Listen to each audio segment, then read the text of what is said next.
আসসালামু আলাইকুম। জি ওয়ালাইকুম আসসালাম ওয়া রাহমাতুল্লাহ। কেমন আছো? এই তো ভাই আছি আলহামদুলিল্লাহ ভালো। আপনার কি অবস্থা, ভালো আছেন? আছি আলহামদুলিল্লাহ ভালো। দেশের বাড়ি কোথায়?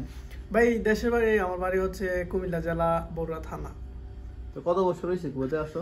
আমি কুয়েতে আসছি হলো আপনার এই 2 বছর হয়েছে, রানিং চলতেছে 2 বছর। তো কত টাকা খরচ করে আসছিলা? আমি যে সময় আসছি ওই সময় আপনার 6,50,000 টাকা গেছে, আমার 6.5 লাখ টাকার মতো গেছে এই আর কি। তুমি যত টাকা খরচ করে আসছো টাকা কি কমপ্লিট উড়ে হয়েছে?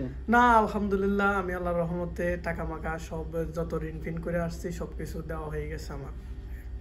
তো কি বিষয় আসছো একটু ডিটেইলে একটু বলে দাও। আমি আসছি আপনার ক্লিনিং বিষয়ে আসছিলাম। আমি আসছি ইউনিভার্সিটি ক্লিনিং বিষয়, কিন্তু আমাকে ইউনিভার্সিটিতে দেয় নাই। আমি প্রথমে আইসা আমি লুলু মার্কেটে ডিউটি করছিলাম।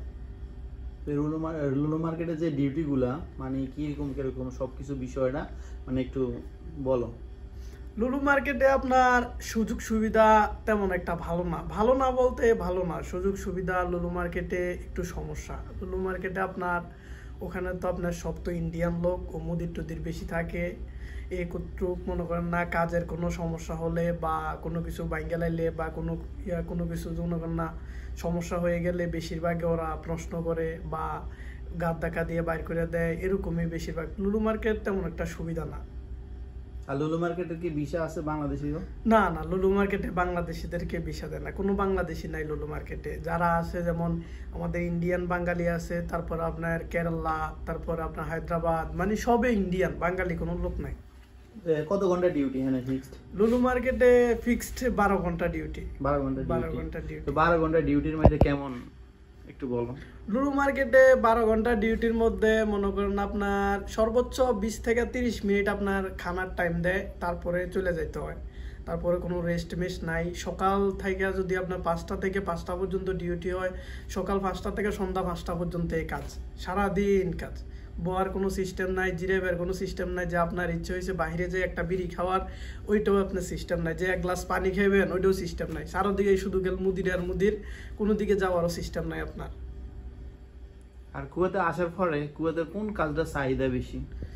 কুয়েতে আসার পরে কুয়েতে সবচেয়ে চাহিদা বেশি হলো আপনার যেমন ক্লিনিং কাজ আছে। ক্লিনিং কাজে বেশিরভাগ আমাদের বাংলাদেশিরা আছে, আর অন্য কোনো কাজে নেই।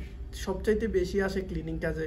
যেমন আপনার যদি আহালি ভিসা দিয়ে আসতে চায়, যেটাকে আপনার ফ্রি ভিসা বলা হয়, ওই ভিসা দিয়ে আসলে আপনার একটা বাংলাদেশির খরচ হয় আপনার 8 থেকে 10 লাখ 15 লাখ টাকার মতো। এই জন্য আমাদের বাংলাদেশিরা ওই ভিসা দিয়ে আসে না। যারা আসছে আগে আসছে, কিন্তু এখনকার মধ্যে আর বেশিরভাগ ওই ভিসা দিয়ে আসে না, সবাই আসে ক্লিনিং ভিসায়। তো ক্লিনিং ভিসায় আসলে 6 লাখ 6.5 লাখ টাকা খরচ করে কুয়েতে আসে, আইসা ওই 75 টাকা বেতন দেয়, যার বাংলাদেশি টাকায় মূল্য মাত্র 20,000 টাকা।